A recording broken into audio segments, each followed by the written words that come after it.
సినిమాల పరంగా రామ్ గోపాల్ వర్మ గారి మీద ప్రధానంగా రెండు విమర్శలు ఉంటాయి ఇప్పుడు కూడా. ఒకటేంటంటే తీసిన సినిమా మళ్ళీ తీస్తారు, అదే స్టోరీని మళ్ళీ రీసైక్లింగ్ చేస్తూ ఉంటారు అనేది ఒకటి. రెండోది ఏంటంటే సీరియస్గా తీరు, ఏదో ఆటతో పాటుతో చుట్టేస్తారు అనేది ఒకటి. ఆ రెండు కూడా ఈ సినిమాతో తుడిచిపెట్టుకుపోతున్నాయి, దోస్ టూ ఇంప్రెషన్స్. ఎందుకంటే హిందీ సినిమాలు మనం చూసిన ఆయన గతం సినిమాలన్నీ కూడా ఈ crime oriented and action oriented.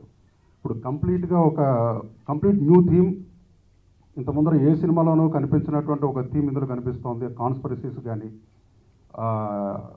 దాంట్లో ఉన్నటువంటి ఆ ఇంట్రికసీస్, ఆ యొక్క ఎమోషన్స్, ఇవన్నీ కూడా స్టోరీ పరంగా. రెండోది ఈ సినిమా ఎంత, ఇప్పుడు ఆయన కొంచెం లైటర్ వేన్గా ఏదో మాట్లాడినా కూడా ఎంత సీరియస్గా తీసుకున్నారంటే ఈవెన్ పాటల పరంగా కూడా ఫస్ట్ లిరిక్ రాయమన్నారు. రాసిన లిరిక్కి రవిశంకర్ గారితో ట్యూన్ చేయించారు ఈ సినిమాకి. సాధారణంగా ఏంటంటే సినిమాల్లో ప్రతిసారి కూడా ట్యూన్ ఫస్ట్ అవుతుంది, తర్వాత లిరిక్ రాస్తాం దానికి తగ్గట్టుగా. ఇప్పుడు అలా కాకుండా మెయిన్ ఫస్ట్ థీమ్ ఎస్టాబ్లిష్ అవ్వాలి, ఆ సెన్స్ ఎస్టాబ్లిష్ అవ్వాలి అని చెప్పి ముందు లిరిక్స్ రాయించారు. ఆ లిరిక్స్ కూడా అంటే లిరిసిస్ట్కి ఒక ప్రేరణ ఇవ్వడానికో మరి ఏమో మరి తెలియదు. రోజు నన్ను సాయంత్రం జిమ్కి రమ్మనేవారు. 6 to 8 ఈవినింగ్ జిమ్ టైంలో ఒక ఫిజికల్ ట్రైనర్ తోటి ఆయన రోజు జిమ్ చేస్తున్న టైంలో నన్ను కూడా జిమ్ చేయమని రోజు కూడా అంటే అదే అట్మాస్ఫియర్లో ఈ యొక్క యాక్షన్ స్టోరీ ఇదంతా డిస్కస్ చేయటం, ఆ థీమ్స్ అన్నీ కూడా డిస్కస్ చేయటం, ఈ పాట రాయడానికి దానికి కూడా అటువంటి అట్మాస్ఫియర్ కూడా ఆయన పూర్తిగా దీనికి పెట్టి చేయడం జరిగింది. I think for the first of it's kind. తర్వాత ఇప్పుడు అయన్ ర్యాండ్, ఫెడరిక్ నిషే గురించి మాట్లాడే రాము గారు రామాయణం, మహాభారతం, భాగవతం వీటి పట్ల ఎంత ఆయన కమాండ్ ఉంది అనేది కూడా యాక్చువల్గా ఈ సినిమాతోటి ఒక లిరిసిస్ట్గా ఫస్ట్ నాకు అర్థమైంది. ఇందులో రాసిన ప్రతి భావం కూడా ఆయన మైండ్లోంచి వచ్చింది, ఆయన శిరస్సులోంచి వచ్చింది, నా శిరాలోంచి బయటకు వచ్చింది.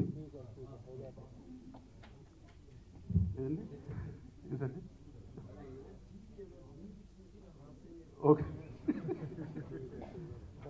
అలాగే ఇందులో సాంగ్స్ రాసే టైంలో కూడా కొన్ని లిరిక్స్ దగ్గర అండర్లైన్ చేసి ఒక్కసారి ఇదే మీనింగ్ని మంచు మనోజ్ని మైండ్లో పెట్టుకుని, అంటే తన ఫేస్లో పలికేటువంటి ఆ రౌద్రాన్ని, ఆ యొక్క ఆ బీభత్సరసాన్ని మైండ్లో పెట్టుకుని రాయి అని చెప్పి రాయించిన సందర్భాలు కూడా ఉన్నాయి.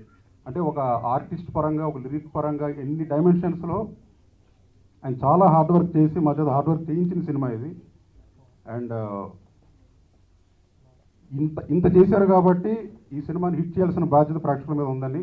ఇది నేను ప్రొడ్యూస్ చేస్తున్నా, నా Z3 ప్రొడ్యూస్ చేస్తుంది. అండ్ అదేంటన్నా మీరు సీకేఎన్ గారు చెప్పారు, నాకు ఎవరో బయట మీ దగ్గర రాకపోతారు. లేదు సీకేఎన్ గారు లేరు, సీకేఎన్ లేదు. ఆయన ఎందుకు దాక్కున్నారు ఫస్ట్ నుంచి ఆయన బయటకు రాలేదు. కాకపోతే ఆయన ఉన్నారని తెలుసు, కానీ నేను రాము గారి మాట వినేసి ఓకే ఆయన అన్నారు కదా ఆయన మాట విందాం అనేసి షూర్ అన్నారు. షూర్ ఓకే Z3 ఆయన ఎంత కేర్ తీసుకున్నారంటే నాకు వచ్చే చెక్లు కూడా Z3 నుంచి వస్తుంది అనమాట. అమ్మ రాము అన్న అనుకునేవాడు వచ్చిన ప్రతిసారి.